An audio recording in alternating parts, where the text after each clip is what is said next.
friends, welcome to the Tech Design channel. So friends, today I will talk about Dell's new Precision 7865 workstation. So friend, Dell has launched the professional workstation new Precision 7865, which is equipped with AMD Zen 3 CPU and up to 2 professional graphics card with power consumption of up to 300 watt can be installed. And friend, the new Precision 7865 professional workstation with Ryzen Threadripper PRO.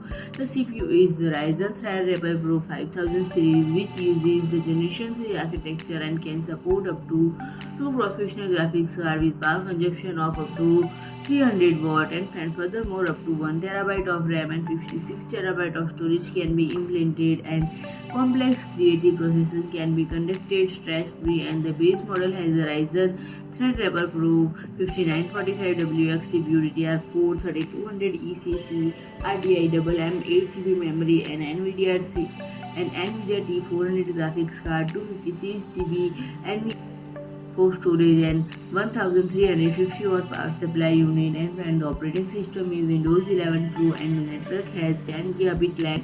And if I talk about the pricing, it is priced at 5009 euros. So if you like my video, please do like, share and comment, and don't forget to subscribe my channel and press the bell icon.